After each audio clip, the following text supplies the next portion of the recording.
mstari wa 9 na wa 10. Unasomeka hivi: akaambia, samahani sijakawa nimechanganya mstari wa 9 na wa 10, kwa hiyo tunaangalia mstari usio. Unasomeka hivi: nawe Sulemani mwanangu, mjue Mungu wa baba yako, ukamtumikie kwa moyo mkamilifu na kwa nia ya kumkubali, kwa kuwa Bwana utafuta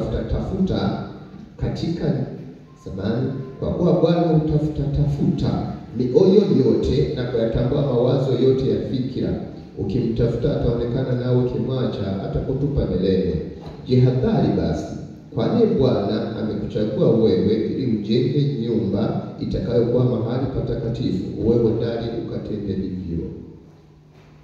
Mfalme Daudi akikabidhi madaraka kwa mwanae Sulemani, akamwambia, mwanangu Sulemani, mjue Mungu wa baba yako, ukamtumikie kwa moyo wa kumkubali, akiwa ni kipaumbele chako cha kwanza katika maisha yako. Ukimtafuta atapatikana, nawe ukimwacha atakutupa milele. Uwe hodari ukajenge nyumba yake. Akampa maagizo mazito na magumu. Mambo ya Nyakati wa Pili sura ya 1 mstari wa 7 mpaka wa 11.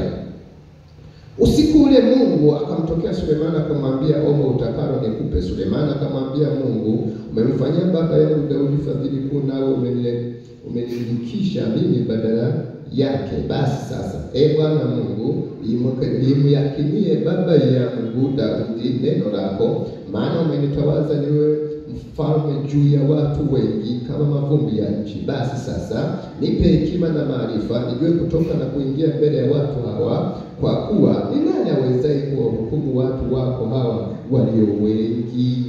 Naye Mungu akamwambia Sulemani, kwa sababu neno hili lilikuwa moyoni mwako, wala ukujitakia mali wala utajiri wala utukufu na maisha ya wakuchukiao, wala ukujitakia maisha ya siku nyingi, bali umejitakia hekima na maarifa, upate kuwahukumu watu wangu niliokuwatawaza juu yao. Basi hekima na maarifa umepewa, nami nitakupa mali na utajiri na utukufu kupita walivyokuwa navyo wafalme wote waliokuwa kabla yako, wala baada yako hapatakuwa na mtu atakayekuwa navyo. Sulemani akashika maneno ya baba yake ya kujitoa kikamilifu mbele za Mungu, akizingatia vipaumbele na makusudi ya moyo wake. Kwa hiyo akamwabudu Mungu katika roho na kweli. Maana hapa baba akaja kusema, na leo ninahubiri, sawa, sifundishi. Nikifundisha 10%, 90% nahubiri. Kwa hiyo Sulemani akashika maneno ya baba yake, naye Mungu akamjia na kusema naye, omba utakalo. Sulemani alisema yaliyojaa kwenye kilindi cha moyo wake. Kwenye ndoto kuna maigizo pale? Hamuna. Akasema yaliyojaa kwenye moyo wake, unijalie hekima na maarifa, jinsi ya kuwaongoza watu wako ulionipatia kuwaongoza. Mungu akamjibu kwenye mstari wa 11, kwa kuwa jambo hili lilikuwa moyoni mwake. Maana tukienda mbele za Bwana tunaomba kwa uchungu na kuomboleza, lakini yeye ambaye anajua siri za mioyo ya wanadamu anaenda kuangalia kilindi cha moyo wa mtu. Angalie kama maneno ninayoyasema ni yenyewe. Yeremia sura ya 17 mstari wa 9 na wa 10. Moyo ni mdanganyifu. Hakuna mwenye mwili awezaye kujua lililoko moyoni mwake. Hayupo. Mstari wa 10, lakini mimi Bwana ninaenda na kuchimbua katika moyo wa wanadamu, ninajua hazina ya mawazo yaliyomo na tendo litakalofuata baada ya hapo, na hivyo kumlipa kila mtu sawa sawa na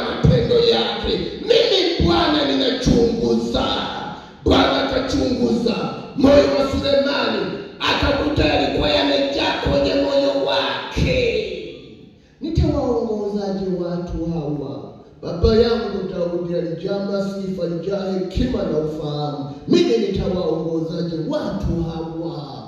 Nitawaongoza namna gani? Kuna kina Amnoni hapo alitaka hiki cheo. Nitawaongozaje mimi watu hawa walio wengi? Bwana alipomtokea, hayo ndio yakachipuka ndani mwake.